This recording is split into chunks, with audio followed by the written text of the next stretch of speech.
아베 신조 일본 총리가 강제징용 판결과 위안부 합의는 역사 문제가 아니라 국가 간 신뢰 문제라고 주장하며 최근 우리나라에 대한 경제 보복 조치를 정당화했습니다. 또 일본은 한국으로의 수출이 일본의 안보에 영향을 줄 수 있다는 논리를 펴며 사실상 우리나라를 안보 우려국으로 지정했습니다. 학교 비정규직 노동자들이 오늘부터 사흘간 기본급 인상 등을 요구하며 총파업에 들어갔습니다. 하지만 학교와 학부모들이 대체급식 등을 준비해서 큰 혼란을 보이진 않았습니다. 정부가 지난달 15일 북한 어선의 삼척항 입항 사건에 대한 조사 결과를 발표했습니다. 경계작전 실패 책임을 묻겠지만 허위 보고나 은폐, 축소 의혹에 대해선 의도가 없었다고 결론냈습니다. 15년 넘은 차를 새 차로 바꿀 때 개별 소비세를 70% 깎아주고 면세점에서 살 수 있는 한도도 현재 3,000달러에서 5,000달러로 늘어납니다. 정부는 소비와 투자를 살리겠다며 이 같은 내용의 하반기 경제정책 방향을 내놨습니다. 술에 취해 버스를 몬 기사가 승객의 신고로 붙잡혔습니다. 면허 취소에 해당하는 혈중 알코올 농도 0.10% 상태로 50여 분 동안 운전했습니다. 본격적인 장마철을 앞두고 침수된 집과 차에 갇히는 실험을 해봤습니다. 이런 위기를 마주했을 때 어떻게 탈출해야 하는지 뉴스 미션에서 알려드립니다. 경기도 고양시 인구가 100만 명을 넘긴 지 수년이 지났습니다. 일산이 신도시로 지정된 지도 30년이 넘었는데 여전히 교통이 문제라고 합니다. 잠시 후 밀착 카메라에서는 출퇴근하기 위해 길에서 몇 시간씩 보내는 시민들을 만나봤습니다.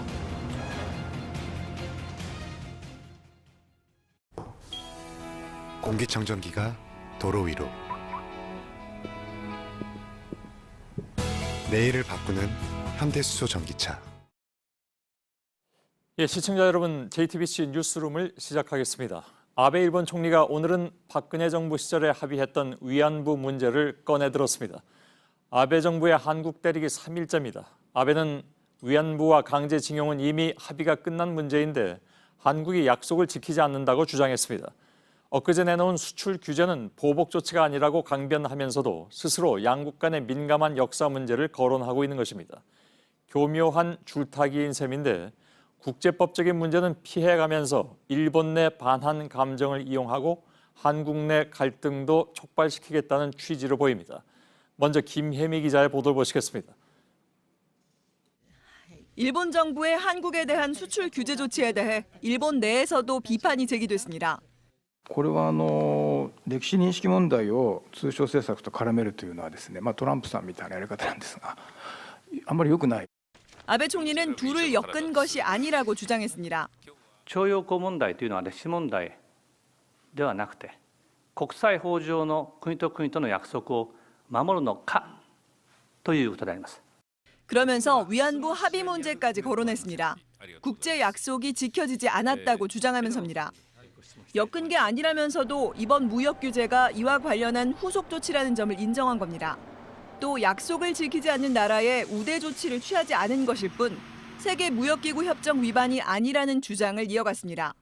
2일 요미우리 신문과의 인터뷰에서 국가 간 신뢰관계로 이루어져 온 조치를 수정한 것이며 WTO 규칙에 맞다고 말한 것과 같은 맥락입니다.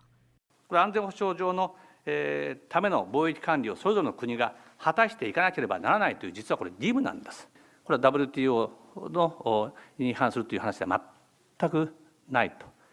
아베 총리는 줄곧 규칙에 어긋나지 않는 무역 관리라고 강조했지만 그 구체적인 근거를 밝히지 않았습니다. JTBC 김혜미입니다. 도쿄의 윤서령 특파원을 연결하겠습니다. 아베 발언의 저희를 좀 더 들여다보죠. 자, 윤 특파원, 아베가 오늘 갑자기 위안부 합의를 거론했군요. 네, 지금까지는 대항 조치가 아니라면서 강제징용 재판 문제와 선을 그어왔던 아베 총리가 오늘은 지난 2015년 위안부 합의 문제까지 거론을 했습니다. 한국이 정부 간 약속인 위안부 합의도 깨지 않았냐면서 강제징용 재판과 싸잡아서 언급을 한 겁니다. 전날엔 대항 조치와의 연관성을 강하게 부인했었는데 하루 만에 보복 조치라는 점을 대놓고 드러낸 겁니다. 자, 위안부 합의라는 것이 결국 일본의 입장에선 이런 용도였나 싶은 생각도 들 정도인데 그 전에도 이 문제를 거론한 적이 있죠. 네, 그렇습니다. 이전에도 이 한일 청구권 협정처럼 위안부 합의로 모든 문제는 이미 다 끝났다라는 주장을 되풀이해왔습니다. 이 합의 당시에도 그랬듯이 이 위안부 피해자들에 대한 진정성 어린 사과는 보여지지 않고 이 정치적인 수단으로만 이용하고 있는 상황입니다. 사실 아무런 국민적 동의 없이 전격적으로 합의를 발표했었던 박근혜 정부에 대한 책임이 더 크게 느껴지는 상황이기도 합니다. 예. 자, 아베가 강제징용 문제가 역사 문제가 아니다 이렇게 한 것도 늘 하던 주장과 맥락이 같긴 한데 이건 뭐 역시 궤변이라고밖에 표현할 길이 없을 것 같습니다. 네, 우선 아베 총리의 발언을 직접 들어보겠습니다. 예. その認識ははっきり申し上げて間違いです。歴史問題を通商問題にこれは絡めたのではありません。徴用工問題というのは歴史問題ではなくて国際法上の国と国との約束を守るのかということであります。 네, 특히 오늘 이 자리는 내일부터 시작되는 참의원 선거전을 앞두고 각 당 대표로부터 정견을 듣는 자리였습니다. 역사 문제를 역사로서 직시하지 않고 정치 도구화하고 있다는 점에서 문제가 더 큽니다. 예. 아베는 1965년 청구권 협정으로 청구권이 포기됐다 이런 말도 했습니다. 이거 역시 일방적인 주장이죠. 그렇습니다. 한일 청구권 협정 제2조 1항에는 청구권이 완전히 그리고 최종적으로 해결됐다라고 쓰여져 있습니다. 하지만 이 부분은 국가의 외교 보호권을 포기했다는 뜻이지 개인에 대한 청구권 자체가 소멸됐다는 의미는 아닙니다. 지난 대법원 판결은 강제동원 피해자들에 대한 위자료 성격으로 배상을 판결했던 겁니다. 대법원 판결 취지를 전혀 이해하지 않은 채 억지 주장을 펴고 있는 겁니다. 예, 알겠습니다. 도쿄에서 윤서령 특파원이 전해드렸습니다. 아베는 수출 규제 조치를 시작으로 우리나라에 대한 보복과 공세를 이어가고 있습니다. 그런데 일본 정부 문서를 살펴본 결과 이번 조치에는 경제뿐만이 아니라 안보 이슈까지 포괄하는 것으로 나타났습니다. 그러니까 반도체에만 국한해서 볼 것이 아니라 향후에 더 큰 문제로 이어질 수 있다는 것인데 어떤 대목 때문인지 먼저 구혜진 기자가 전해드리겠습니다. 일본 정부가 공개한 규제 사전 평가서입니다. 수출 화이트리스트에서 한국을 빼는 이번 조치의 효과와 영향 등을 검토한 문서입니다. 규제의 이유로 우리나라의 무역관리제도, 특히 캐치홀 규제가 불충분하다는 내용이 2번이나 언급됩니다. 캐치홀 규제는 대량 살상 무기 등에 이용될 수 있는 물자의 수출을 통제하는 제도입니다. 한마디로 한국의 전략 물자 관리 능력을 믿을 수 없다는 겁니다. 한국의 무역이 제대로 관리되고 있는지 확인이 어렵다는 언급에서도 일본의 인식을 확인할 수 있습니다. 일종의 안보 감시국이라 그럴까 그렇게 지정한 것이 이 사건의 중요한 본질인데 안보 이슈에 의해서 이 조치를 한다라는 설정하는 동시에 남북 사이의 경협에 대한 일정한 견제. 단기적인 경제 보복에서 끝나지 않을 수 있는 근거가 되는 겁니다. 한국의 안보를 믿을 수 없다는 논리로는 모든 기술 설비와 부품의 수출을 통제할 수 있기 때문입니다. JTBC 구혜진입니다. 예, 그러니까 좀 더 꼼꼼히 들여다보면 이번 수출 규제 조치에는 사실은 훨씬 더 큰 의미가 숨어 있다. 그런 분석이라는 것이죠. 정치부 김소현 기자와 조금만 더 쉽게 좀 풀어봤으면 좋겠는데요. 한국의 무역관리 규제가 충분하지 않아서 화이트 리스트에서 삭제한다. 어떤 의미입니까? 네, 우리나라의 대외무역법을 보면요. 딱히 전략 물자가 아니더라도 최종 사용자가 무기로 전용할 수 있는 물품이라면 이를 수출할 때 허가를 받게 돼 있습니다. 예.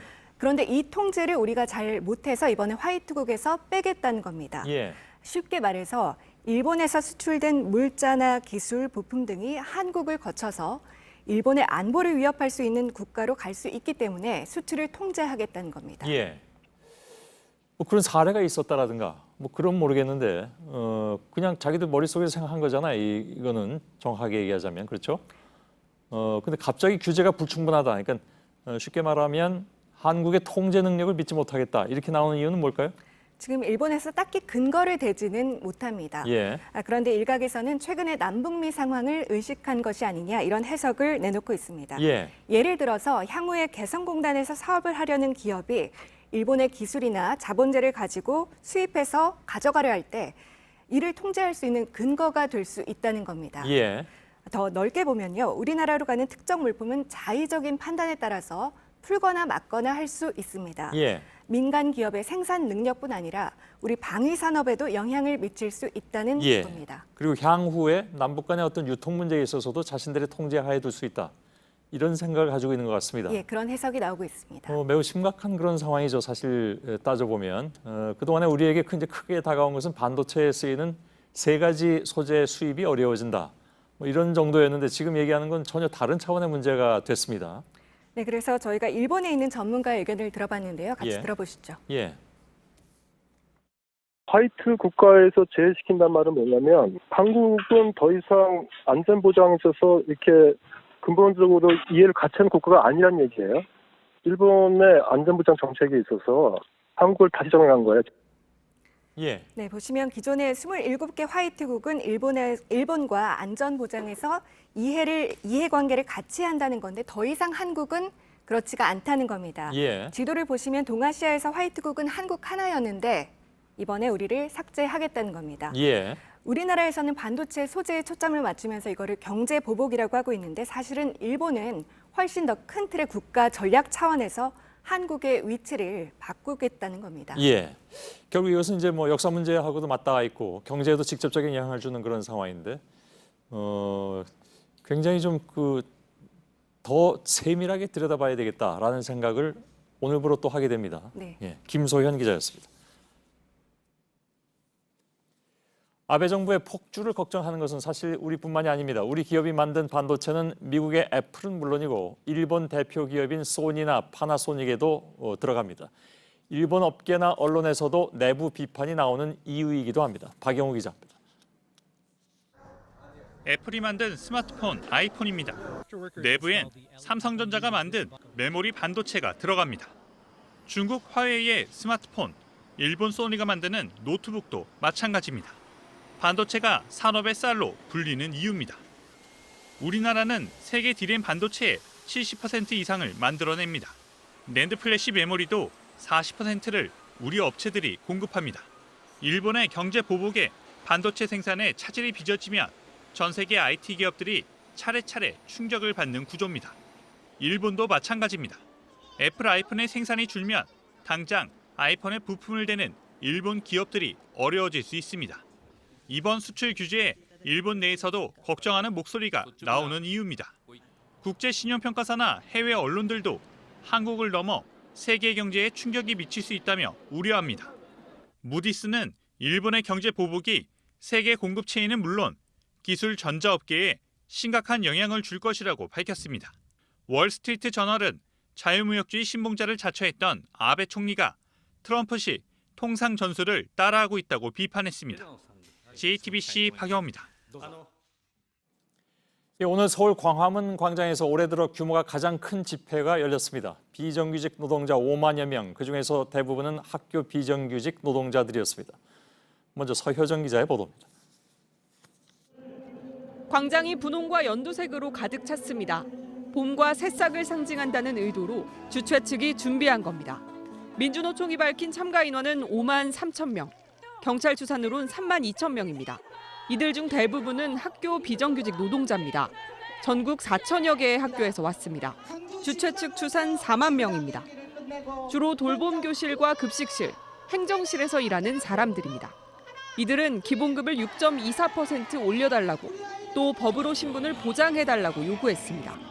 이들 외에 톨게이트 노동자와 환경미화원을 비롯한 공공부문 노동자들도 함께했습니다.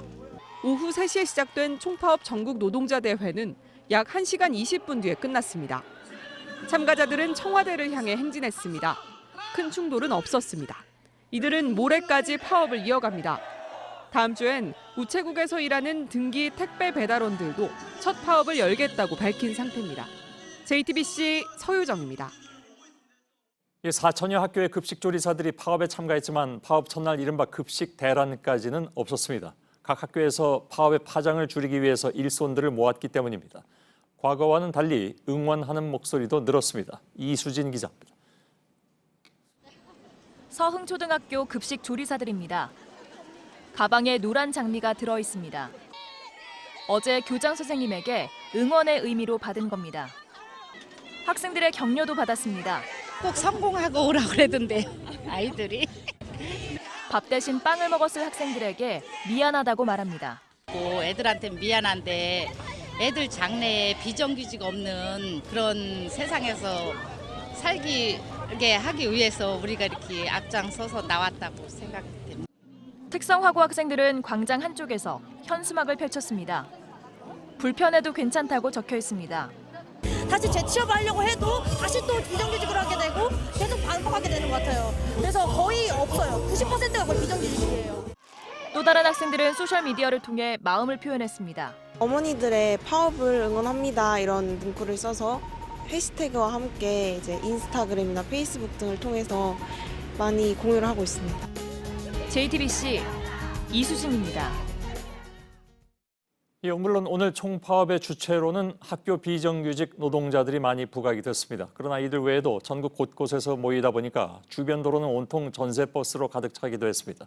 올 들어 최대의 집회가 된 오늘 광화문 비정규직 집회를 박민규 기자가 취재했습니다. 노동자들이 모인 건 오후 1시부터입니다. 전국 각지에서 저마다 깃발을 들고 나왔습니다. 각종 노동조합 깃발이 나부끼는 이곳은 광화문 광장입니다. 이곳을 지나는 6차선 도로 통행이 완전히 제한돼서 차도까지 집회 참여자들이 자리를 잡고 있습니다. 광장 한가운데 보이는 분홍색 조끼를 입은 사람들이 바로 학교 비정규직 노동자들입니다. 오늘 오후부터 이곳에 모인 인원만 4만 명에 달합니다. 파도 타기를 하고 노래를 함께 불렀습니다. 일하는 곳은 제각각입니다. 집회 참여자들이 입은 복장 색깔로 직군을 구분할 수 있습니다. 이쪽에 보이는 초록색 조끼를 입은 사람들은 대부분 돌봄교실 강사들이라고 하고요. 학교뿐 아니라 다양한 직종의 이 비정규직 노동자들 6만 명이 이곳에 모여 있습니다. 저쪽에는 병원에서 청소를 담당하는 노동자들이 파란 조끼를 입고 있고요. 뒤쪽을 보시면 빨간 조끼를 입은 사람들은 한국가스공사 소속, 그리고 이 하늘색 모자를 쓰신 분들은 근로복지공단 소속의 비정규직 노동자들이라고 합니다. 분홍색 그리고 연두색으로 덮인 광장. 오후 3시 주최 측 추산으로 14,000명이 합세했습니다. 총파업 전국 노동자 대회가 1시간 20분간 이어졌습니다. 오후 4시가 넘어가면서 광장 집회는 마무리가 됐습니다. 대신 노동자들은 행진을 시작했는데요. 청와대 앞으로 가는 겁니다. 뒤쪽에 직고용 쟁취라고 쓰인 피켓을 들고 있는 사람들이 바로 수도 검침원들입니다. 톨게이트 수납원들과 마찬가지로 자회사를 통한 간접 고용이 아니라 직접 고용을 요구하고 있는 겁니다. 청와대 앞에서 30분가량 머문 뒤 모든 일정은 끝났습니다. 비정규직 집회가 끝난 광장의 모습입니다. 대형 무대는 철거 중이고요. 이곳에 남은 쓰레기는 이제 정리가 거의 다 된 모습입니다. 퇴근 시간이 다가오면서 노동자들이 앉아있던 이 찻길에 다시 차들이 지나기 시작했습니다. JTBC 박민규입니다. 패스트트랙 지정 과정에서 여야 충돌로 많은 의원들이 고발된 바가 있죠. 그러자 경찰을 담당하는 국회 행정안전위 의원들이 경찰에 수사 계획을 요청해서 논란이 됐습니다. 그런데 경찰뿐만이 아니었습니다. 이번에는 검찰을 담당하는 법사위 소속 의원들이 법무부에 수사 관련 자료를 요청한 사실이 확인됐습니다. 김필준 기자입니다. 선거제 개편안과 공수처 법안 등을 패스트트랙으로 지정하는 문제를 두고 사월말 여야는 극한 충돌을 빚었습니다. 법안이 접수되지 못하도록 의원가 사무실을 점거하고 회의실 앞에서 격한 몸싸움을 벌였습니다. 국회 사무처 등은 이들의 특수 공무집행 방해 등의 혐의로 검찰에 고발했습니다. 그러자 지난 5월 한국당 법사위 소속 주광덕 의원이 피감기관인 법무부에 수사 자료를 요청했습니다. 패스트트랙 사건으로 고소고발된 의원과 보좌진, 당직자들의 명단을 달라는 겁니다. 혐의가 정확히 무엇인지도 알려달라고 했습니다. 역시 수사 대상인 행안위 소속 의원들이 경찰청에 수사 내용을 요청해 논란이 되고 있습니다. 경찰은 행안위의 피감기관입니다. 국회법에 따르면 국정감사나 국정조사 때는 형사사건과 관련한 자료를 요구할 수 없습니다. 자신의 이해관계가 반영되지 못하도록 막은 겁니다. 하지만 국감이나 국조기관이 아닌 다른 경우엔 이를 막는 규정이 없습니다. 제도적 허점을 이용해 수사에 영향을 끼치려 했다는 비판이 나오는 이유입니다. 수사 자료를 요청한 주광덕 의원 측은 고발된 의원을 정확히 알려고 한 것뿐이라며 수사 내용을 요구한 적은 없다고 해명했습니다. JTBC 김필주입니다. 예, 이 패스트트랙 충돌 당시에 차입의 바른미래당 의원을 감금한 혐의로 고발된 자유한국당 의원 4명의 출석 통보 시한이 내일입니다. 그러나 이들은 거부하겠다는 입장입니다. 끝내 응하지 않으면 강제할 방법이 없는 건지 오선민 기자가 확인해봤습니다. 출석 통보를 받은 의원은 자유한국당 엄용수, 여상규, 이양수, 정갑윤 의원입니다. 하지만 이들이 응하지 않으면 강제하기 어렵습니다. 피의자가 정당한 이유 없이 계속 출석하지 않으면 경찰이 영장을 발부받아 체포할 수는 있습니다. 하지만 피의자가 국회의원이면 다릅니다. 불체포 특권 때문입니다. 회기 중엔 국회에 동의가 있어야 합니다. 임시국회 회기 때에도 마찬가지입니다. 서면조사나 방문조사 같은 대안도 거론됩니다. 지난 2011년 민주당 도청 의혹 때 피고발인이었던 한성교 의원은 끝내 출석하지 않았습니다. 경찰이 서면 조사로 끝내 비판을 받았습니다. 경찰은 의원들의 불출석을 염두에 두지 않는다며 상황에 맞게 절차에 따라 수사하겠다고 밝혔습니다. JTBC 오선민입니다. 검찰이 이명박 전 대통령의 추가 뇌물 51억 원을 발견해서 조사하고 있다고 지난달에 보도해드렸습니다. 삼성전자 미국 법인에서 다스의 소송 비용을 대신 내줬다는 거였죠. 지난해 재판에 넘겨진 67억 원에 추가된 돈인데 오늘 법정에 나온 당시 삼성 직원들이 다스의 소송비를 내주었다는 취지로 증언을 했습니다. 송우영 기자입니다. 이학수 전 부회장의 지시라고 대금 요청서가 왔길래 그대로 처리했다. 다스라고 써 있었다. 전 삼성전자 미국 법인 관계자들이 오늘 열린 이명박 전 대통령의 항소심 재판에 나와 한 말입니다. 다스의 소송 비용을 대신 지급하라는 본사의 지시에 따른 거라는 겁니다. 당시 임원 민모 씨는 2008년부터 이런 지시를 받을 때마다 그대로 처리했다며 요청서에 다스라는 단어가 들어있던 걸로 기억한다고 증언했습니다. 또 요청서에는 에이킨 건프라는 이름이 있었다고 기억했습니다. 에이킨 건프는 미국의 대형 로펌으로 다스의 소송 대리인이었습니다. 또 다른 직원은 10번 이상 보내준 것 같다고도 말했습니다. 이들의 증언대로 에이킨 건프에 보내진 돈은 29번에 걸쳐 모두 51억 원입니다. 검찰이 지난해 재판에 넘긴 소송 대납비 67억 원과 다른 돈입니다. 앞서 1심 법원은 67억 원 중 61억 원을 뇌물로 인정하고 이 전 대통령에게 징역 15년을 선고했습니다. JTBC 송우영입니다. 숙취 상태에서 버스를 몬 운전기사가 승객의 신고로 붙잡혔습니다. 혈중 알코올 농도가 면허 정지에 해당하는 0.10%였습니다. 홍지용 기자입니다. 버스 한 대가 도로 옆에 멈춰섭니다. 잠시 뒤 버스 운전기사가 내립니다. 경찰이 운전기사를 데리고 파출소로 들어갑니다. 지난달 12일 새벽 6시쯤 운행 중이던 버스기사 A씨가 경찰에 붙잡혔습니다. 당시 혈중 알코올 농도는 0.10%, 지난달 25일 시행된 제2윤창호법 전의 면허 취소 기준인 0.1%와 같습니다. A씨는 이날 새벽 4시 40분쯤 회사에서 버스를 몰고 나왔습니다. 송파구에서 강남구까지 10km의 거리를 운행했습니다. 거쳐간 정류장만 25곳, 붙잡힐 당시 5명이 타고 있었지만 중간에 내린 사람을 생각하면 아찔합니다. A씨의 운전을 멈추게 한 건 승객이었습니다. 버스의 운행이 불안하고 기사에게서 술 냄새가 난다며 한 승객이 112에 신고했습니다. 일단 딱 보면 눈도 조금 빨개 있고 이제 대화를 나누다 보니까 경찰 조사에서 A씨는 전날 오후 소주 한 병을 마시고 잠을 잤고 술이 다 깬 줄 알고 버스를 몰았다고 답했습니다. 버스 회사는 운행 전 기사의 음주 여부를 측정하는 규정을 지키지 않은 것으로 드러났습니다. A씨는 도로교통법 위반 혐의로 검찰에 넘겨졌습니다. 서울시는 버스 회사에 운행 정지를 내리거나 과태료를 물릴지 검토하고 있습니다. JTBC 홍지용입니다. 약을 맞아야 프로가 되거나 대학에 갈 수 있다.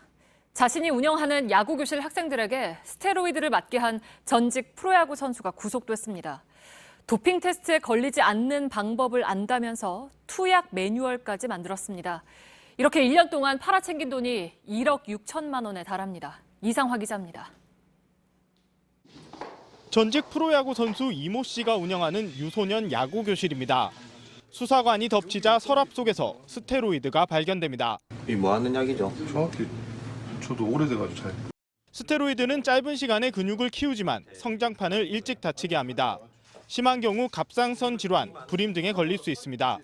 이 씨는 입시나 프로 테스트를 앞둔 고등학생 수강생에게 직접 스테로이드와 성장 호르몬을 주사했습니다. 주사제는 사무실 책상에서 안전장구도 없이 만들었습니다. 압수한 약과 주사제엔 학생 이름이 붙어 있었습니다. 학부모들에겐 자신이 야구 선수 출신이라 약 성분이 남아있는 기간을 계산해 도핑 검사를 피할 수 있다고 설득한 걸로 조사됐습니다. 실제 봉황기, 황금 사자기 같은 주요 대회를 피해 투약 스케줄을 조절했습니다. 프로 선수나 그다음에 뭐 운동하는 애들이 뭐 너무 좋아서 비밀로 자기들끼리 공유하는 그런 거다. 이런 수법으로 한 번에 300만 원씩 지난 1년 동안 1억 6천만 원을 챙겼습니다. 이 씨를 구속한 검찰은 같은 야구교실 출신으로 프로구단에 입단한 현직 야구선수 2명도 참고인으로 불러 조사할 예정입니다. JTBC 이상화입니다. 삼척항 북한 어선 사건에 대한 조사 결과가 오늘 나왔습니다. 국방부 합동조사단은 경계 실패를 인정했고 국방부 장관이 다시 한번 머리를 숙였습니다. 그러나 사건 초기부터 이어져 온 여러 가지 의혹들은 그대로 이해하기 어려운 상태로 남게 됐습니다. 두 기자가 차례로 보도해드리겠습니다. 정부는 북한 어선의 발견 위치를 삼척항 인근이라고 한 경위에 대해 기존 입장만 되풀이했습니다. 통상적으로 저희가 북한 상황이 어떤 일이 벌어졌을 때 군사 보안 때문에 그 지점을 명확하게 적시하지 않습니다. 군이 사건 발생 직후 현장 조사를 통해 경계태세에 허점이 있다고 결론을 내렸던 사실도 확인됐습니다. 하지만 정작 브리핑에선 경계작전은 정상적으로 시행됐다고 설명했습니다. 보안 소요가 있음을 실결했지만 해당 기간에 계획된 경계작전은 관련 절차에 따라 정상적으로 시행됐으므로 경계작전은 정상적으로 시행이 되었다고 설명한 것이 좋겠다고 내부적으로 협의한. 일부 사실만 부각해 마치 경계태세에 문제가 없었던 것처럼 보인 겁니다. 청와대 안보실이 안이하게 판단했고 문재인 대통령이 이를 질책한 사실도 공개했습니다. 정경두 국방장관은 다시 한번 머리를 숙였습니다. 북한 소형 목선의 삼척항 입항 상황을 분석해본 결과 경계작전 실패와 국민들께 제대로 알리지 못한 부분이 있었습니다. 국방부는 박한기 합참 의장 등에 대해 경고 조치하고 8군단장은 보직 해임, 23사단장과 해군 1함대 사령관에 대해선 징계위를 열 예정입니다. 문 대통령은 김유근 안보실 1차장에게 엄중 경고 조치했습니다. JTBC 김태영입니다. 군은 첫 브리핑에서 가장 중요한 대목인 어선이 발견된 장소부터 사실과 다르게 표현했습니다. 북한 소형 선박 한 척이 삼척항 인근에서 발견된 경위를 조사하였습니다. 실제 어선이 도착한 곳은 방파제 바로 옆 부두였습니다. 해상에서 삼척항까지 버젓이 들어와 있는 걸 발견한 것이냐, 그 전에 찾아내 예인한 것이냐는 큰 차이입니다. 해상 경계에 구멍이 뚫린 것을 숨기려 했다는 논란으로 이어졌습니다. 정부는 오늘 군사 보안상 통상적으로 쓰는 용어라는 기존 입장에 이런 말을 덧붙였습니다. 유관 기관과 협의한 표현이다. 하지만 누가 그런 표현을 제안했는지는 말하지 않았습니다. 그리고 최초로 그 삼척항 인근이라는 표현을 쓴 주체가 어느 부처인지, 누가 먼저 하자 이런 것은 아니었고 당시 상황을 같이 이렇게 공유하면서 정리했던 내용입니다. 이 결정 과정에 대해 청와대의 입장이 무엇이었는지도 중요한 대목이었지만 정부는 명확한 답변을 내놓지 않았습니다. 일반적으로는 그 관련 기관들이 그 협의한 내용에 대해서 공유는 합니다. 청와대 안보실 행정관이 왜 군 브리핑에 참석했냐는 논란에 대해선 기자들 관심 사항이 궁금해서 왔다고만 했습니다. JTBC 김선미입니다. 윤석열 검찰총장 후보자에 대한 청문회가 다음 주 월요일에 열립니다. 검찰을 피감기관으로 둔 법사위가 청문회를 맡는데 벌써부터 우려의 목소리가 나오고 있습니다. 법사위 위원 17명 가운데 11명이 검찰에 고발돼 있는 사람들이기 때문입니다. 유한울 기자입니다. 국회 법제사법위원회가 지난 1일 윤석열 검찰총장 후보자 청문회에 부를 증인 등을 조율하는 모습입니다. 그런데 법사위원 17명 중 11명이 경찰과 검찰 수사를 앞두고 있습니다. 패스트트랙 지정 문제로 여야가 격하게 부딪히면서 서로를 국회법 위반과 폭행 등의 혐의로 검찰에 고발했기 때문입니다. 여상규 위원장을 비롯해 한국당 법사위원 6명 모두 국회 사무처와 민주당으로부터 고발당한 상태입니다. 민주당 역시 위원 8명 중 4명이, 바른미래당도 1명이 수사를 받아야 할 처지입니다. 수사 대상에 오른 이들이 수사를 지휘하는 검찰총장 후보자에 대한 청문회를 진행하는 게 적절하지 않다는 지적이 나옵니다. 정치권에서는 윤 후보자 청문회의 초점이 황교안 한국당 대표로 옮겨갈 거란 얘기도 나오고 있습니다. 윤 후보자는 박근혜 정부 첫 해인 2013년 최동욱 당시 검찰총장에게 국정원 댓글 사건 특별수사팀장으로 차출됐습니다. 당시 법무장관은 황 대표였습니다. 민주당은 그때 부당한 수사 지휘가 있었다며 황 대표를 증인으로 채택하자고 주장했습니다. 한국당 반대로 증인 채택은 무산됐지만 여당은 이 문제를 반드시 짚고 넘어가겠다는 입장입니다. JTBC 유한울입니다. 박근혜 전 대통령과 최순실 씨가 기업으로부터 불법적으로 돈을 모은 K스포츠 재단이 결국 3년 만에 사라지게 됐습니다. K스포츠 재단의 출연금을 무리하게 모금하던 것이 알려지면서 국정농단의 꼬리를 밟히게 됐었죠. 재단은 이달 말까지 직원을 해고하고 재산을 정리한다고 했습니다. 백종훈 기자입니다.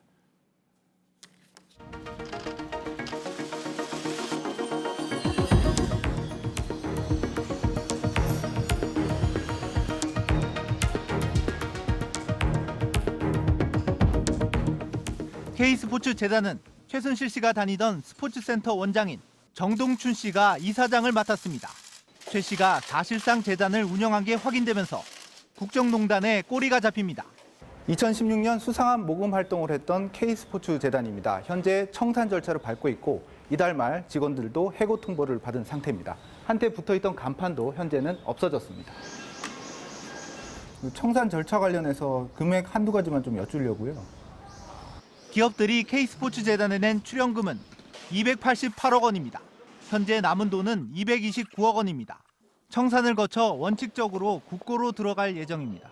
국세청은 출연금에 대해 32억 원의 세금을 내라고 결정했지만 재단이 소송을 냈습니다. 재단 출연금을 범죄 수익으로 본 검찰은 청산 절차가 지지부진하자 지난 4월 청산 책임자를 바꿨습니다. 남은 직원 5명도 해고될 예정입니다. 박 전 대통령과 최 씨가 K스포츠 재단과 함께 돈을 모으는 데 이용한 미르재단은 먼저 청산이 마무리됐습니다. 지난해 4월 출연금 486억 원 중 462억 원이 국고로 돌아갔습니다. JTBC 백종훈입니다. 강제징용 피해자인 95살의 이춘식 할아버지. 동료들은 이미 곁을 떠나서 홀로 남았지만 일본 기업을 상대로 낸 소송에서 작년에 이겼습니다. 그러나 자신 때문에 일본의 경제 보복이 이루어졌다는 생각에 걱정이 크다고 합니다. 최윤경 기자입니다. 오늘 나 혼자 나와서 이렇게 내가 많이 슬프고 눈물이 많이 나고 멍청이고 울고 싶고 마음이 아프고 서운하다고. 2005년 신일본 제철을 상대로 소송을 내 13년 만인 지난해 1억 원을 배상받게 된 이춘식 할아버지. 95세로 소송을 함께 낸 동료들은 모두 세상을 떠났습니다. 그런데 이 할아버지가 어제 변호사를 찾아 나 때문에 큰일이 벌어지는 것 같아 부담이 된다고 했습니다. 강제징용 판결이 일본의 경제보복으로 이어지자 우리 국민이 피해를 입을까 걱정한 겁니다. 또 오랜 소송 끝에 결과를 받았는데 세상을 떠나기 전 잘 해결되면 좋겠다는 말도 했습니다. 이런 가운데 법원에선 양승태 전 대법원장 시절 강제징용 사건에 대한 재판 개입 의혹을 옹호하는 발언이 나와 논란이 일고 있습니다. 차관급인 서울고법의 강민구 부장판사는 자신의 소셜미디어에 양승태 사법부가 판결 이외의 외교적 정책적 방법으로 문제 해결할 시간을 벌어준 측면이 있다고 썼습니다. 그러면서 이것이 대표적 사법농단 적폐로 몰리면서 대법원장 등이 구속되는 초유의 사태에 이르렀다고 주장했습니다. JTBC 최윤경입니다.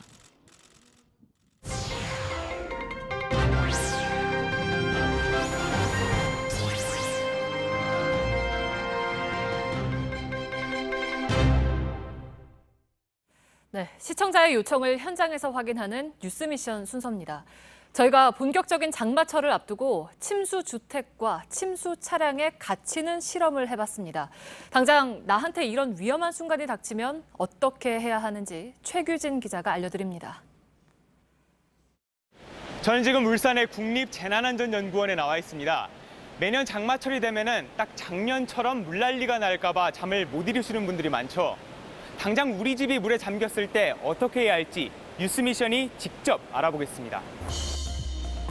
안전장비를 착용하고 밀폐된 방으로 들어갔습니다. 물이 차오르기 시작하고 1분도 채 안 돼 물이 새어들어옵니다. 문을 열어보지만 열리지 않습니다.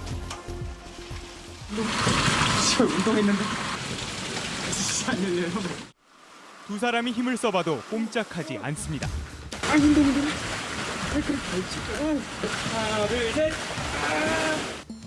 성인 무릎 위까지 물이 차오르면 사람이 미는 힘보다 문 밖에서 작용하는 수압이 훨씬 커지기 때문입니다. 문틈으로 물을 충분히 빼야 문이 간신히 열립니다. 건물 지하에서 낮은 곳으로 탈출할 때는 계단으로 쏟아져 내리는 물을 특히 조심해야 합니다. 난간이 없으면 중심 잡기도 어렵습니다. 슬리퍼나 구두를 신었다면 미끄러질 수도 있습니다. 지하에 있는 공간들이 이런 침수 상황을 빨리 탈출하는 게 주 목적이고 수압차를 줄이기 위해서 물을 계속 빼주는 것이. 차 안에 갇히면 물이 차오르는 속도는 더 빠릅니다. 차량이 홍수에 휩쓸렸을 때는 엔진이 멈출 수가 있어 직접 운전을 해서 빠져나오기는 쉽지 않습니다. 제가 직접 물에 빠진 차량 안에 들어가서 어떻게 탈출해야 하는지 알아보겠습니다.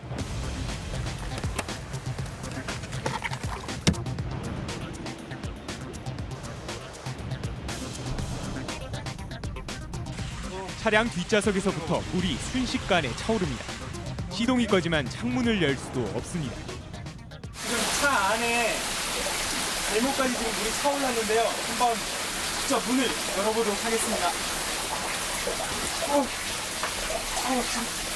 지금 힘을 다하고 있는데 발로에서 지금 안 열리거든요.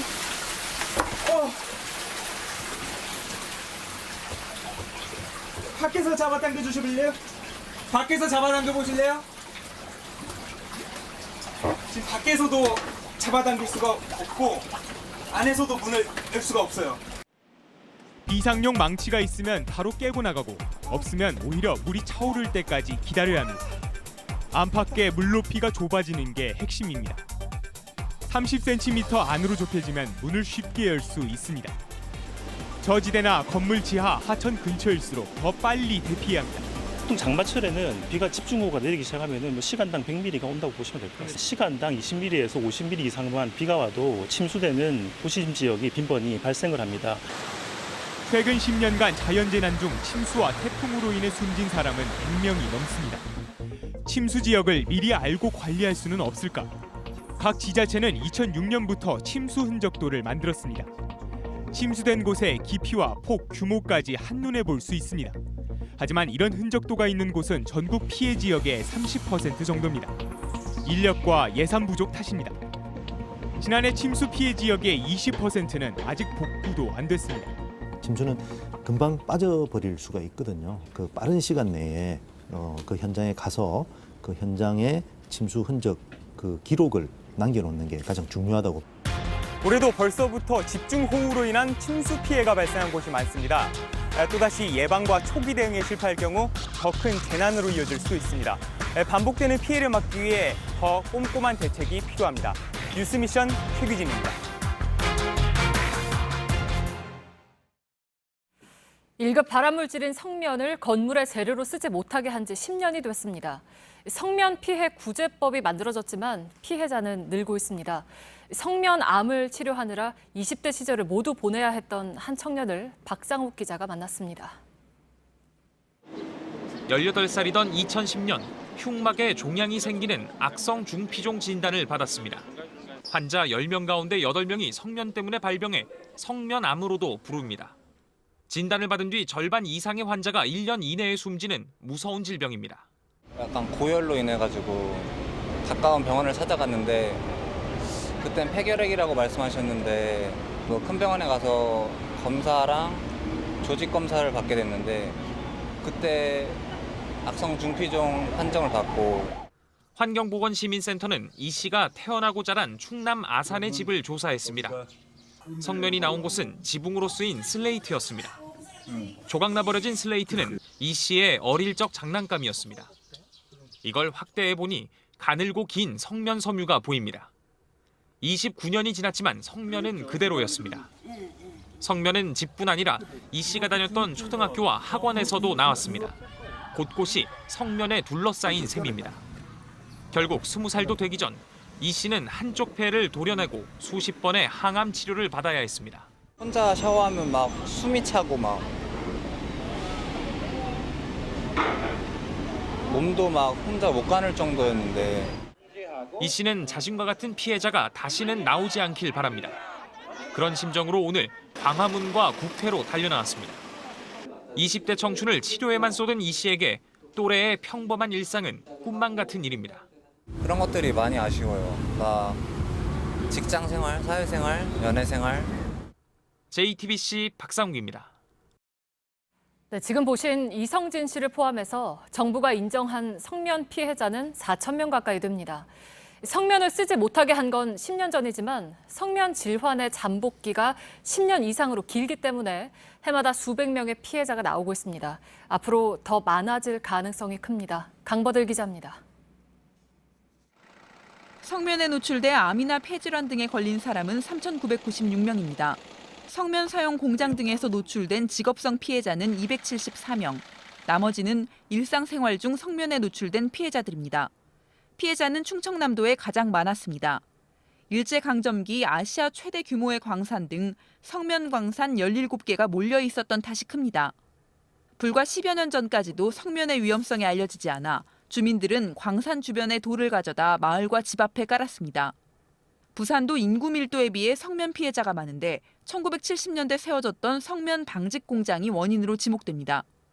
성면 사용은 2009년 금지됐지만 피해자는 매년 수백 명씩 새로 확인됩니다. 보통 성면이 체내에 쌓이고 10에서 40년이 지나 질환으로 나타납니다. 최소 잠복기인 10년이 이제 막 지나는 시점이어서 앞으로 수십 년간 성면 피해자가 늘어날 가능성이 큽니다. 성면에 노출될 우려도 여전합니다. 현장에 그 성면이라든가 성면을 하면 사문석이 그냥 나뒹굴고 있었어요. 거기에서 그런 돌들을 캔에서 파쇄해가지고 건설 폐기물 중간 처리업과 같이 분쇄해서 폐성면 광산, 자연 성면 노출 지역을 개발하는 과정에서 성면이 공기 중에 퍼질 수 있다는 겁니다. 성면 자재가 남아있는 학교도 아직 10,000곳이 넘습니다.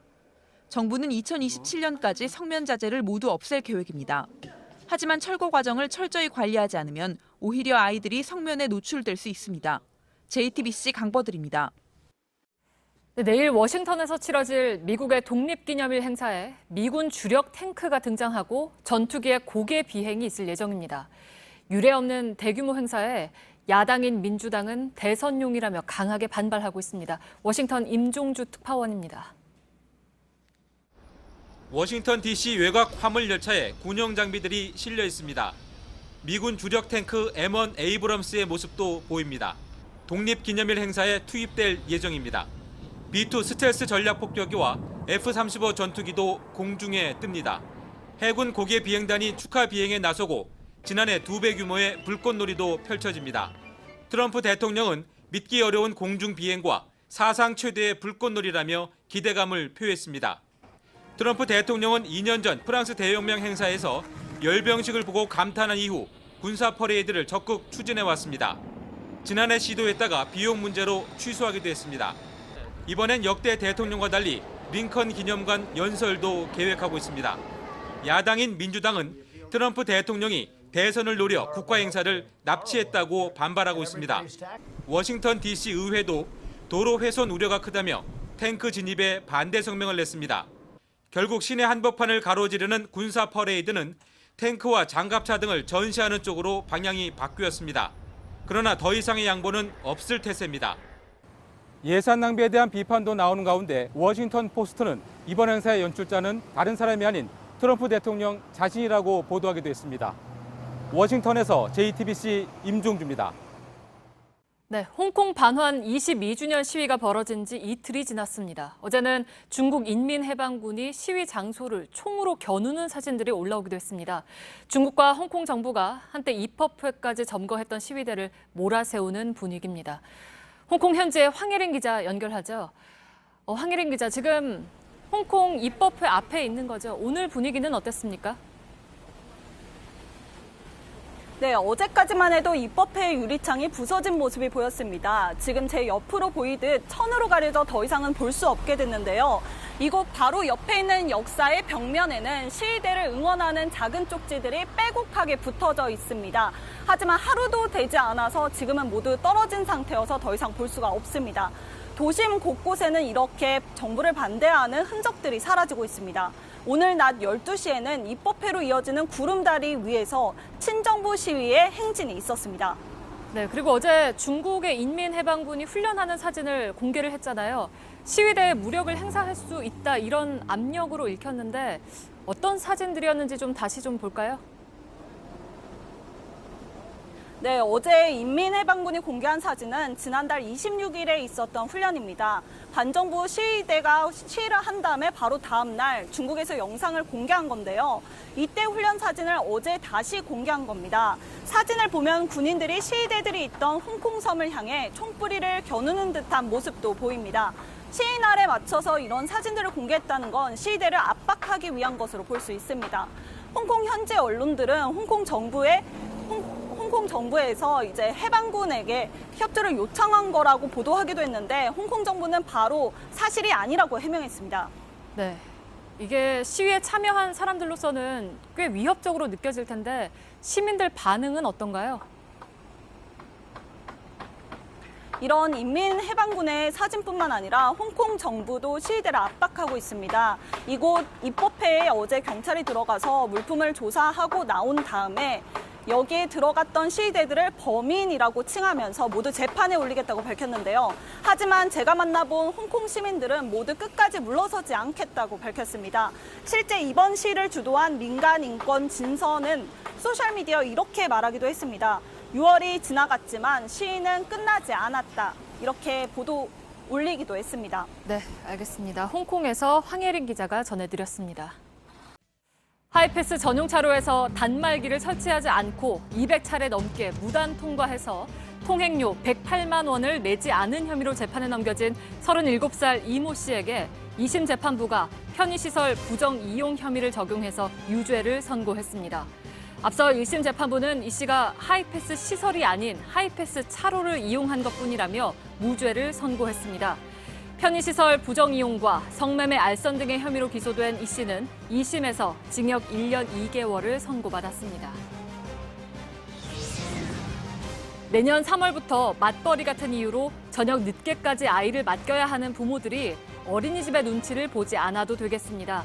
기존 종일반은 아침부터 저녁까지 12시간 동안 운영돼서 보육교사가 휴식 시간 없이 초과 근무하는 경우가 많았습니다. 이걸 개선하기 위해서 복지부는 오후 4시까지는 기본 보육 시간, 그 이후부터는 연장 보육 시간으로 정하고 각각 전담 교사를 따로 두기로 했습니다. 장마 전선이 머물고 있는 일본 규슈 지방에 엿새째 최대 1000mm의 많은 비가 오며 58만 가구, 124만 명의 주민들에게 피난 지시가 내려졌습니다. 또 가고시마현에선 집을 덮친 토사에 깔려 70대 노인 한 명이 숨졌고 세계문화유산으로 지정된 유적지가 산사태로 매몰됐습니다. 현지 시간 2일 오후 4시 40분쯤 칠레와 아르헨티나에서 달이 태양빛을 완전히 가리는 개기일식이 일어났습니다. 현지 언론은 수십만 명의 사람들이 천문대 등에 모였으며 다음 개기일식은 내년 12월 중순 남미 상공에서 관측될 예정이라고 보도했습니다. 세계 최고의 축구 선수가 받는 발롱도르 수상만 5번. 그런 메시에게도 오늘은 힘든 날이었습니다. 국가대표로 나선 남미 축구 대항전 준결승에서 단 한 골도 넣지 못했습니다. 문상혁 기자입니다. 메시가 세게 찬 공은 골대를 맞고 튕겼습니다. 다시 한번 마무리해보지만 반대편으로 빗나가 버렸습니다. 특기인 프리킥마저 골키퍼에게 막히면서 아르헨티나는 브라질에 속절없이 졌습니다. 경기가 끝나고 메시는 애꿎은 비디오 판독을 탓했지만 외신은 긴 변명만 늘어났다고 비판했습니다. 메시의 32살 축구 인생은 영광의 순간으로 가득하지만 국가대항전에서는 쓴맛만 봤습니다. 4년 전 남미 대항전 칠레와의 결승에서 패한 뒤 MVP 수상을 거부했고 다음 해에도 칠레와 만났지만 생애 첫 승부차기 실축의 충격 끝에 국가대표에서 은퇴하겠다고 했습니다. 올해 대회에서도 메시가 넣은 골은 조별리그에서 기록한 페널티킥 한 골뿐. 2007년부터 5번째 출전이지만 아르헨티나 유니폼을 입고는 단 한 번도 우승컵을 들어올리지 못했습니다. 오늘 경기에서도 메시는 환호하는 브라질 선수들 사이에서 허탈한 표정으로 우두커니 선 채 한동안 경기장을 떠나지 못했습니다. JTBC 문상혁입니다.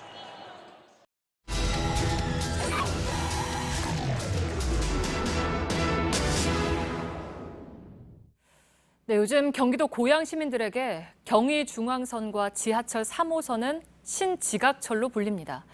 타는 사람들에 비해서 열차가 부족해서 어딜 갈 때 지각하기 일쑤라는 겁니다. 연지환 기자는 일하는 것보다 출퇴근길이 더 힘들다는 이야기들을 듣고 왔습니다. 밀착 카메라입니다. 파주에서 출발해 고양시를 거쳐 서울로 향하는 경의중앙선 일산역입니다. 아침 7시 반, 승강장은 이미 꽉 차 있습니다. 저는 지금 경의중앙선 일산역에 나와 있습니다. 제가 이 덕소행 급행 열차를 타고 DMC까지 직접 출근을 해보겠습니다. 열차 안은 금방 사람들로 넘쳐납니다. 잘못하다 문틈에 끼었습니다. 여기 좀 죄송합니다. 가방을 앞으로 매지 않으면 서 있기 힘들 정도로 굉장히 혼잡한 상황입니다. 흐르는 땀을 닦기도 합니다. 배차 간격이 길어가지고 문이 나쁘면 한 20분 정도 기다린 적도 있거든요. 디지털 미디어시티역에 도착했지만 다음역에서 내리신 거예요.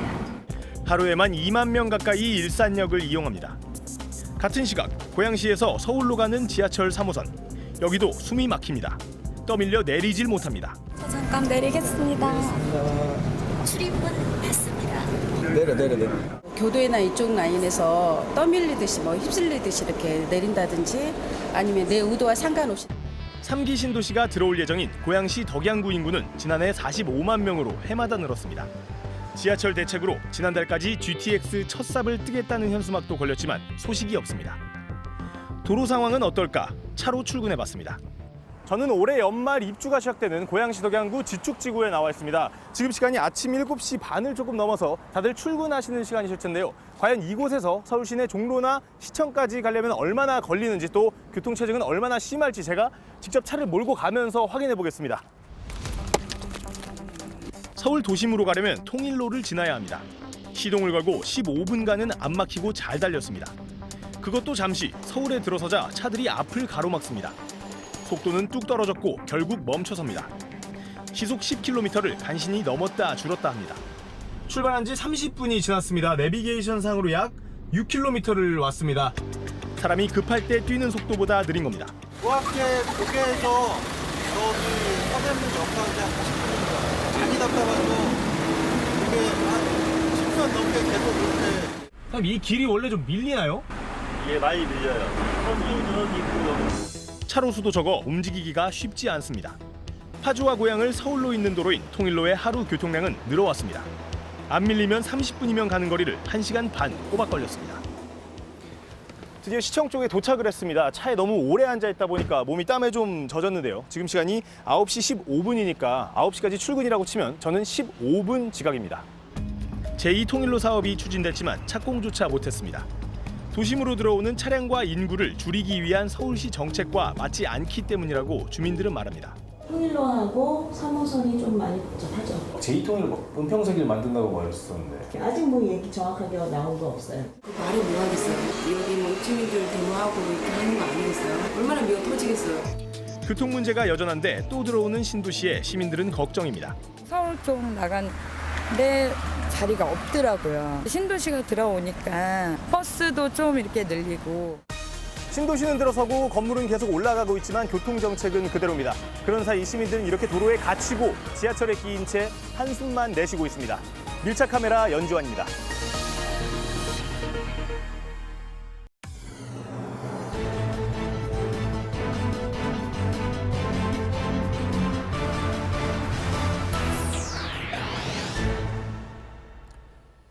예, 뉴스룸의 앵커 브리핑을 시작하겠습니다. 그는 무엇이든 허투루 대답하는 법이 없었습니다. 평범해 보이는 듯한 질문 하나에도 어떻게 대답을 할까 몇 번이고 생각하는 눈치였고 사실 확인이 필요하면 옛날 자료까지 찾아와서 꼼꼼히 찾아본 다음에야 대답했습니다. 그러니 답을 다 얻을 때까지 시간은 속절없이 흘러갔지만 어찌됐든 엉터리 대답을 듣지는 않았습니다. 일본 외무성 대변인과 인터뷰했을 때의 일이었습니다. 또 한 사람, 그는 처음부터 정해진 질문 외에는 받지 않겠다고 강짜를 부렸습니다. 저도 마지못해 그러자고 했습니다. 과연 그는 비서를 시켜서 사전에 질문을 일일이 다 확인하고 저한테 재차 다짐까지 받고서야 겨우 자신의 사무실로 저를 불러들였습니다. 그리고는 특이하게도 인터뷰 내내 저의 얼굴을 한 번도 쳐다보지 않았습니다. 질문한 사람 불편하게 말입니다. 즉 자신은 미리 약속한 것만 기계적으로 대답할 뿐이지 인간적인 교감은 필요 없다는 태도였죠. 저도 나중에는 부하가 돋아서 준비되지 않았던 질문들을 마구 던짐으로써 나름의 복수를 하긴 했지만 말입니다. 그래도 그 역시 어쩔 수 없는 정치인이어서였던가 당신이 나중에 총리가 되면 다시 인터뷰하자고 했더니 그제서야 처음으로 제 눈을 쳐다보고 웃었습니다. 일본 방위 대신, 즉 우리로 치면 국방부 장관과의 인터뷰 때 일이었습니다. 마지막으로 인터뷰한 한 사람, 이 사람은 누구인지 미리 밝히고 말씀드리겠습니다. 그는 일본의 대표적인 우익신문인 산케이 신문의 사장이었습니다. 그는 아예 인터뷰를 대화가 아닌 기싸움 정도로 인식하는 것 같았습니다. 산케이 신문의 모든 부장들, 그러니까 정치부장, 경제부장, 사회부장 등 67명이나 배석을 시켰습니다. 특이한 것은 부장들은 제가 사장과 인터뷰하는 동안에 한마디도 하지 않고 인상만 쓰고 있었다는 것이었습니다. 어디 우리 사장한테 기분 나쁜 질문이라도 한번 해봐라 하는 분위기, 일종의 기죽이기였겠죠. 물론 그렇다고 기가 죽을 인터뷰어는 아니었지만 말입니다. 게다가 사장은 저에 대한 파일을 책 몇 권 겹쳐놓은 두께로 쌓아놓고 당신에 대해서는 이미 다 알고 있다 이런 표정을 짓고 있더군요. 이 모두가 11년 전인 2008년 2월에 일본 도쿄 출장에서 있었던 일입니다. 당시의 일화를 왜 이렇게 길게 말씀드렸는지 이미 아셨을 것 같습니다. 저는 3번의 인터뷰를 하고 나서 그들의 치밀함에 놀랐습니다. 그리고 요즘 벌어지고 있는 일본의 경제 보복이라는 것을 보면서 그 3사람과의 인터뷰를 떠올렸습니다. 그렇습니다. 그들은 치밀하고 집요합니다. 그렇다면 우리는? 오늘의 앵커 브리핑이었습니다.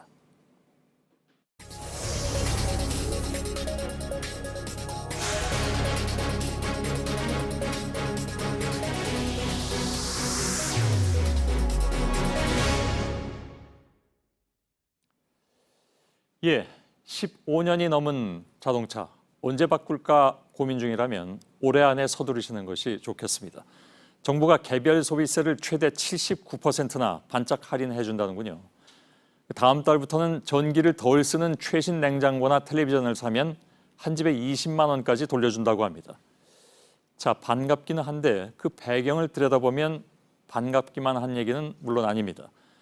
정부는 올해 경제 성장률 전망치를 2.4 내지 2.5%로 떨어뜨렸습니다. 여기서 더 물러서지 않으려면 어떻게든 소비와 투자를 늘려야 한다는 판단에 이런 대책들을 쏟아낸 것입니다. 오늘 나온 하반기 경제정책, 우선 우리 생활과 맞닿은 부분부터 송지혜 기자가 짚어드리겠습니다. 차를 살 때 차값만 들어가는 건 아니죠. 이 출고가라고 적힌 가격의 5%를 개별 소비세로 내야 하는데요. 이 뽑은 지 15년이 지난 차를 새 차로 바꿀 땐 이 세금을 70% 깎아주기로 했습니다. 가능한 빨리 법을 개정해 6개월간 시행할 계획입니다. 다만 미세먼지를 줄이자는 뜻에서 이 경유차로 바꿀 땐 혜택을 주지 않습니다. 연말까지 개소세를 30% 깎아주는 기존 혜택까지 더한다면 최대 79% 절약할 수 있는 겁니다. 한도는 100만 원입니다. 출고가 2천만 원짜리 휘발유나 LPG 승용차를 새로 사는 경우를 가정해보면요. 교육세 등을 합친 개소세 부담은 현재 143만 원에서 30만 원으로 줄어듭니다. 면세점에서 살 수 있는 금액도 늘어납니다. 해외 나가기 전 지금은 이 3,000달러어치까지만 물건을 살 수 있는데 앞으로는 5,000달러로 2,000달러 늘립니다. 귀국할 때 입국장 면세점에서 살 수 있는 이 600달러를 합하면 면세점에서 모두 5,600달러까지 살 수 있는 겁니다. 주의해야 할 건 이 세금을 물리지 않는 금액, 즉 면세 한도는 기존 600달러 그대로입니다. 이건 늘린 지 얼마 안 된 만큼 좀 더 시간을 두고 검토하기로 했습니다. 혹시 전세금을 떼이면 어떡하나? 앞으로 이런 걱정도 좀 줄게 됩니다. 전세금 반환 보증 제도가 확대되기 때문입니다. 집주인이 전세금을 돌려주지 않을 경우 주택도시보증공사가 대신 주는 제도죠. 지금까지는 전세 계약 기간의 절반이 지난 경우에는 가입할 수 없었습니다. 하지만 이달 말부터는 전세 기간이 6개월 이상만 남았다면 가입할 수 있습니다. 소비자 입장에선 혜택이라고 볼 수 있는 이런 대책들은 소비 살리기에 초점을 둔 겁니다. 특히 자동차 개별 소비세를 깎아주는 건 정부의 단골 카드인데요. 그만큼 소비를 늘리는데 바로 효과를 볼 수 있기 때문입니다. 정부는 이미 자동차 개소세를 지난해 7월부터 올 연말까지 5%에서 3.5%로 내렸는데요. 내린 시점부터 지난달까지 자동차 판매가 4% 넘게 늘어나는 효과가 있었습니다. 이번에 추가된 대책으로 이 소비자들이 받을 세금 인하 혜택은 560억 원 규모로 추산됩니다. 예, 잘 들었습니다. 송지혜 기자. 역시 이제 자동차 개별 소비세 같은 것을 이렇게 깎아주는 것은 당연히 바로 효과가 있기 때문이다. 이건 설명 잘 들었습니다. 면세점에서 살 수 있는 한도액을 올린 것, 이것도 같은 의미라고 봐야 되겠죠? 예, 면세점에서 살 수 있는 한도액도 한꺼번에 2,000달러나 올렸죠. 예. 이 해외 여행객이 계속 늘어나면서 우리 국민이 해외에서 쓰는 돈도 크게 늘었습니다. 예. 이걸 최대한 국내에서 쓰고 나가도록 하자는 의도입니다. 이 밖에도 소비를 늘릴 여러 가지 방안을 내놨는데요. 다음 달부터 에너지 효율이 높은 냉장고나 텔레비전 등을 사면 구입한 가격의 10%를 돌려주기로 했습니다. 예. 다만 3자녀 이상이거나 출산을 한 가정 등에만 해당됩니다. 아, 그런가요? 전 가구를 그렇게 하겠다는 건 물론 아니군요. 그렇습니다. 예. 고육지책이라고 볼 수가 있을 것 같습니다. 그러니까 소비 살리기에 올인을 하는 그런 상황인 것 같은데 실제로 이게 이제 효과가 얼마나 있을 것이냐. 아까 자동차는 한 4% 정도 더 구매가 늘어나는 그런 경우도 있었다면서요? 네, 사실 효과는 좀 지켜봐야 합니다. 예. 앞서 말씀드린 이 자동차 개별 소비세 감면도 기간이 계속 연장되면서 올 상반기부터는 효과가 좀 떨어지는 추세거든요. 예. 또 오늘 내놓은 정책도 모든 소비자가 혜택을 받을 수 있는 건 아니기 때문에 그만큼 효과도 제한적일 것으로 보입니다. 예, 그래도 안 하는 것보다는 분명히 나을 것이다라는 그런 확신은 있겠죠. 좀 그렇습니다. 지켜보도록 하죠. 송지혜 기자였습니다. 수고했습니다. 예, 서울 양재동 쌀 시장에는 연구개발단지가 대규모로 들어서고 경기도 화성에는 대형 테마파크가 들어섭니다. 이게 다 얼어붙은 건설 경기를 살리기 위해서 정부가 적극 돕기로 한 민간 사업들입니다. 10조 원 규모의 이 대형 프로젝트부터 서둘러서 분위기를 바꿔보겠다. 이것이 정부의 계획인데 이희정 기자가 알려드리겠습니다. 정부가 대규모 프로젝트 사업지로 선정한 양재 양곡 도매시장입니다. 현재는 이렇게 시장이지만 약 10,000평 크기의 연구개발 캠퍼스가 들어서게 될 텐데요. 약 5천억 원이 투입될 예정입니다. 다음 달까지 시장이 옮겨갈 부지를 정하고 2022년에 첫 삽을 뜨겠다는 계획입니다. 화성에 들어설 4조 6천억 원 규모의 복합 테마파크 등 대형 민간 사업도 속도를 낼 수 있도록 돕기로 했습니다. 테마파크 부지에 전철역을 만들고 인허가도 최대한 앞당기기로 했습니다. 올 1분기 건설 투자는 지난해보다 7.2% 줄면서 성장률을 끌어내렸습니다. 이런 상황을 되돌리기 위해 정부가 나서 대형 사업 착공을 돕고 새로운 사업도 발굴하겠다는 겁니다. 투자를 하면 대기업도 세금을 더 깎아주기로 했습니다. 투자세 공제율을 대기업은 2%, 중소기업은 10%까지 높입니다. 기업이 투자를 미루지 않고 적극적으로 투자에 나설 수 있도록 기업 규모, 대상 투자 자산 등에 있어 제한을 두었던 세제 지원의 틀을 한시적으로 보강하고자 합니다. 정부는 낡은 도로나 상하수도 등 기반 시설을 고치는데 하반기에 3조 6천억 원을 투입하는 등 SOC 사업도 늘리기로 했습니다. 일각에선 단기 대책 위주라 효과가 길게 이어지기 어려운 데다 세수만 줄일 수 있다고 우려합니다. JTBC 이희정입니다. 네, 팩트체크 이가혁 기자와 함께합니다. 보시면 비하인드 뉴스처럼 네. 키워드를 준비했습니까? 그렇습니다. 피케팅, 풀밑군 이게 요새 온라인상에서 많이 떠도는 말인데 혹시 네. 무슨 뜻인지 아시나요? 피케팅은 저희가 3년 전에 제가 직접 보도를 해드린 적이 있어요. 피튀기는 전쟁 같은 티켓팅이다. 맞습니다. 맞죠? 요새 온라인에서 유명 콘서트 티켓이 금방 매진되는 그런 경쟁이 치열한 상황을 말하고요. 또 풀밑군은 이 피켓팅에 성공한 후에 네. 아주 프리미엄, 그러니까 풀미라고 줄여서 말하는데 그 프리미엄 웃돈을 많이 얹어서 안표를 파는 사람을 뜻한다고 합니다. 네, 그래서 이제 오늘 할 얘기가 뭐 온라인 안표에 관한 건가 보죠? 그렇습니다. 오늘 팩트체크할 내용은 온라인에서 예매한 10만 원짜리 콘서트표 80만 원에 팔아도 처벌 안 받나입니다. 네. 실제로 이런 일이 많습니다. 바로 어제도 이 H.O.T 콘서트 티켓이 판매가 시작했는데 7분 만에 매진이 됐습니다. 10만 원짜리가 오늘 80만 원의 매물로 올라왔습니다. 그리고 앞서 BTS 팬미팅 101 콘서트 때도 몇십 배 비싼 안표가 나오기도 했습니다. 그래서 팬들이 직접 온라인 안표상을 찾아내서 업체에 신고도 하고 또 서로 우리 안표는 사지 말자 이렇게 캠페인을 하고 있습니다. 네, 그러니까 이런 것들이 사실 엄청난 폭리를 취하는 거기도 하고 정작 필요한 사람들은 제값에 이제 표를 못 사게 만드는 거니까 물론 그래야 될 텐데 네. 근데 이제 이런 사람들을 정작 처벌하기는 쉽지가 않다면서요? 사실입니다. 온라인 안표를 처벌하는 규정은 없습니다. 예전부터 안표상을 처벌하는 법이 있긴 합니다. 네. 병범죄 처벌법으로 가능합니다. 정해진 요금을 받고 입장시키는 곳에서 웃돈을 받고 표를 되판 사람을 20만 원 이하의 벌금형 등으로 처벌한다 이렇게 정해놨습니다. 근데 이게 좀 오래됐습니다. 1973년에 만들었습니다. 네. 근데 이 법은 쉽게 말해서요. 잠실 야구장 바로 옆에 매표소에서 안표를 파는 사람 이 적발됐을 때 이게 처벌할 수 있는 그런 네. 법입니다. 온라인 안표에는 이 법이 적용이 안 됩니다. 네, 그러면은 온라인 안표에 대해서는 단속 같은 게 아예 없었습니까? 사실 법이 갖춰지지 않았으니까 사실상 그런 분위기였습니다. 그런데 경찰이 지난 5월부터 본격적으로 단속을 시작했습니다. 네. 그 배경이 뭔가 알아보니까 온라인 안표상을 처벌한 판결이 지난 4월에 대법원에서 확정이 된 게 있었습니다. 네. 이모 씨 얘기인데요. 이모 씨는 온라인 예매 사이트 아이디 94개를 만들었습니다. 이 특수 프로그램을 이용해서 프로야구 입장권을 마구 사들였습니다. 4년 동안 무려 1,186장을 사서 2,275명에게 팔았습니다. 1인당 14,000원짜리 입장권을 4배 가격인 67,500원에 팔기도 했습니다. 이 씨는 징역 1년에 집행유예 2년 선고받았습니다. 네, 근데 아까 처벌할 법이 제대로 없다고 했는데 그럼 이거는 어떻게 처벌을 한 겁니까? 네, 다른 법을 적용한 겁니다. 네. 이 씨는 예매 사이트 아이디 94개 이걸 만들기 위해서 남의 주민번호를 많이 도용을 했습니다.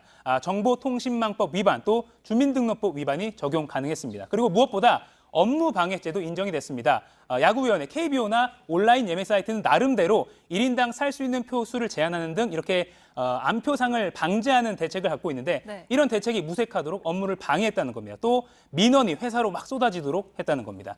그러니까 적어도 매크로 프로그램까지 쓰는 전문 온라인 안표상을 처벌할 수 있는 돌파구가 생긴 겁니다. 네, 그러니까 이제 제대로 된 법이 없으니까 대안을 찾은 셈인데 그러면 국회에서는 있는 법을 좀 고치거나 아니면 새로 법을 만들려고는 안 합니까? 앞서 보신 그 이모 씨의 1심 판사도 이렇게 말했습니다. 사회적으로 큰 폐해를 야기하고 있지만 처벌 규정이 미비한 상태로 입법을 통하여 해결해야 된다. 이렇게 지적을 했습니다. 네. 현재 국회에서 관련 법안 16개가 머물러 있습니다. 법조계에서는 이 매크로 같은 불법이 아니라 정상적인 방법으로 표를 사서 되파는 개인 간의 거래는 아까 보신 이모 씨 사례처럼 이 전문적인 안표상과는 달리 봐야 한다 이런 의견도 있습니다. 네. 국회에서 잘 논의돼야 합니다. 네, 알겠습니다. 팩트체크 이가혁 기자였습니다.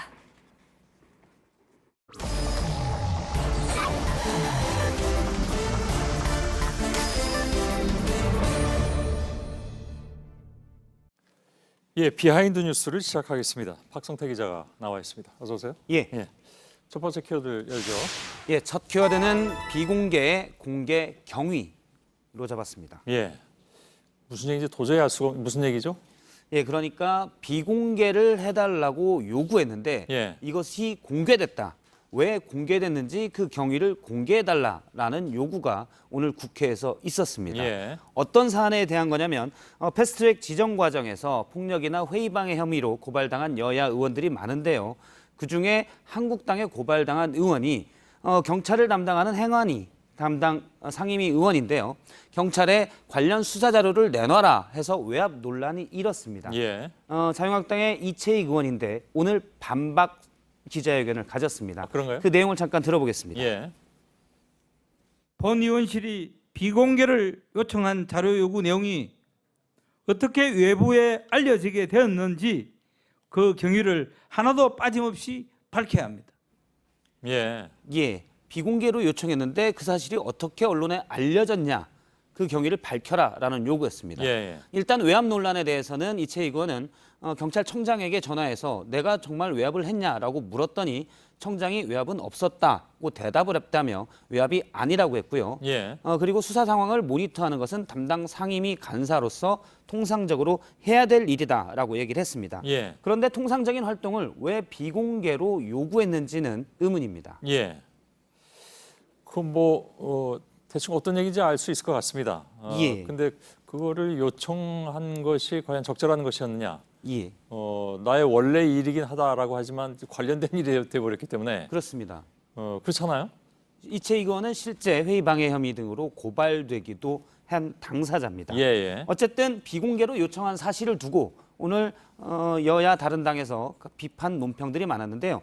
정의당의 논평을 잠깐 보면 외압 행사에 대해 스스로 확인 사살한 황당한 일이다라고 밝혔습니다. 예. 당시 자료 요청은 이채익 의원과 이종배 의원이 같이 했는데 두 사람 다 역시 고발당한 의원입니다. 그런데 이종배 의원은 조사 담당자 이름과 연락처까지 알려달라 경찰에 그렇게 요구하기도 했습니다. 경찰은 어쨌든 수사 중인 사건이라면서 답변을 하진 않았었습니다. 예. 두 번째 키워드를 보죠. 두 번째 키워드는 축소와 충분 사이로 잡았습니다. 예, 어떤 얘기입니까? 오늘 북한 선박에 대한 경계 실패와 축소 은폐 의혹에 대해서 합동조사단의 발표가 있었는데요. 예. 경계 실패에 대해서는 허점이 있었다라고 인정했지만 축소 은폐하려는 정황은 없었다라고 밝혔습니다. 예. 국방장관의 얘기를 잠깐 듣겠습니다. 사실을 축소, 은폐하려던 정황은 없었으나 초기 상황을 안이하게 판단하여 충분하고 정확한 설명이 이루어지지 못한 것으로 확인되었습니다. 예, 그러니까 축소는 없었지만 충분하진 않았다가 돼서 축소와 충분 사이라고 했는데요. 예. 물론 축소라는 표현에는 의도가 있었다가 들어가서 이 사이에는 물론 의도가 없었다라는 얘기인데 예. 국민 여론은 여전히 납득할 수 없다는 반응이 많습니다. 예. 뭐 이런 일들은 사실 뭐 충분히 공개됐어야 하는 것은 맞죠. 그렇습니다. 축소는 아니라고 하더라도 군이 당연히 이렇게 큰 일이면 충분히 공개했어야 한다는 지적인데요. 예. 북한 선박이 삼척항에 들어왔다라는 것과 삼척항 인근에 있다. 그러면 마치 떠다니는 것으로 볼 수 있는데 이것과는 엄연히 큰 차이가 있습니다. 예. 이 차이를 명확히 알고 당연히 충분히 설명했어야 하는 지적입니다. 일부 누리꾼들은 축소는 없었지만 충분하진 않았다라는 설명에 대해서 술은 마셨지만 음주운전은 아니다의 재탕 아니냐라는 비판들이 있습니다. 예, 그게 그렇게 연결이 되나요? A와 B가 비슷한데 뭐 그렇게 좀 연결이 되는 것도 같습니다. 예. 그런가요? 예. 예, 아무튼 세 번째 키워드는요? 세 번째 키워드는 홍길동 이방카로 잡았습니다. 예, 왜 홍길동이 붙었습니까? 동해 번쩍, 서해 번쩍? 그렇습니다. 예. 동해 번쩍하고 서해 번쩍한다라는 뜻으로 붙었는데요. 지난달에 있었던 판문점 북미 회담에서 알려진 대로 이방카 백악관 보좌관이 참석을 했었습니다. 예. 당시 김정은 위원장과 저렇게 만났었고요. 악수하기도 했었습니다. 예. 왜 이방카가 저기까지 갔냐라는 시각도 있었는데 외교 소식통에 따르면 이방카 보좌관이 사실 지난해부터 트럼프에게 판문점을 많이 어필했었다고 합니다. 이런 점을 감안하면 충분히 가서 본인도 둘러보고 싶었을 것으로 예. 사료가 됩니다. 뭐 일정 부분의 역할 혹은 상당 부분의 역할을 했다는 것은 지난번에 문정인 특보를 통해서도 듣긴 들었습니다. 예, 그렇습니다. 그런데 판문점뿐만 아니라 최근 국제 무대에서 너무 많은 곳에 다녀서 예. 미국 내에서 비판 여론이 많은데요. 지난달 오사카 G20에서는 아베 총리와 트럼프 사이에 저렇게 있기도 했고요. 특히 해외 각 정상들과 라가르드 IMF 총재가 대화하는 사이에 계속 대화에 끼어들다가 라가르드 총재가 기분 나빠했다라는 외신 보도도 있었습니다. 예.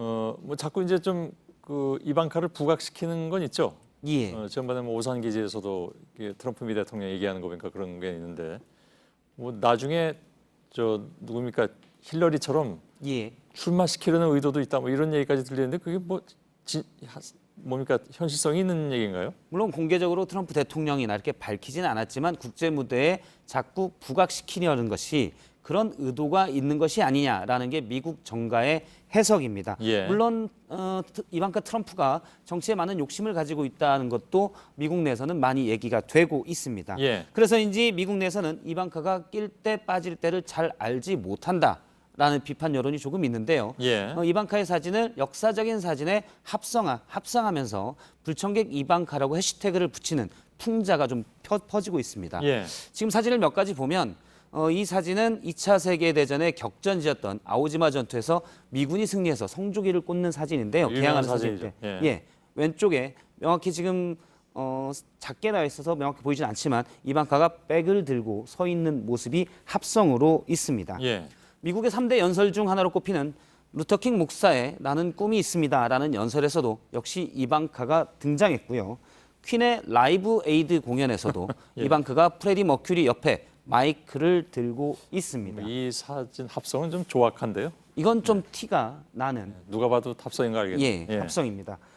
그리고 오바마 대통령이 오사마 빈 라덴을 사살하는 작전을 당시 워룸에서 지켜볼 때의 사진인데요. 지금 좌측에 구석에 오바마 대통령이 앉아있고 그 옆에 서 있는 분이 이방카입니다. 예. 물론 역시 합성인데 이건 좀 합성이 잘 된 것 같습니다. 그렇게 보이나요? 제가 예. 보기엔 그런 것 같지는 않지만 아무튼 예. 오바마 대통령이 당시 구석에 있지만 저건 합성이 아니고요. 대통령이 구석에 앉았다 해서 당시에도 물론 좀 그렇죠. 화제가 예. 됐던 사진입니다. 예. 결국에 합성이 계속 가다가 이방카가 달 착륙에 함께한 사진도 등장을 했고요. 에이, 이건 너무 합성 티가 나네요. 예. 그리고 뭉크의 절규에 행인 1로 등장하는 모습까지 나왔습니다. 예. 이방카 트럼프는 비판 여론이 확산되자 본인이 지휘실에서 당시 여러 정상들이 본인을 환영했던 동영상을 올려서 예. 사실 난 환영받았던 사람이다라고 반박 취지의 트위터를 하기도 했습니다. 예, 알겠습니다. 아무튼 오늘 이 소식을 통해서 확인할 수 있었던 것은 미국 네티즌들은 우리나라 네티즌만큼 합성 실력이 뛰어나지는 않다. 뭐 이런 예. 생각을 하게 되는군요. 알았습니다. 박성태 기자였습니다. 네, 내일은 오늘보다 기온이 더 오르겠습니다. 낮 최고 기온은 서울 32도, 대구 34도, 강원 영서 33도 등으로 전국 곳곳에 폭염주의보가 내려지겠습니다. 초미세먼지 농도는 울산과 부산은 나쁨, 그 밖의 지역은 보통일 거란 예보입니다. 예, 오늘 뉴스룸 끝나고 소셜 라이브를 진행하겠습니다. 법조팀 출입하는 두 기자가 나와서 사법농단 재판과 관련된 얘기를 전해드리겠습니다. 저희들은 내일도 최선을 다하겠습니다. 고맙습니다.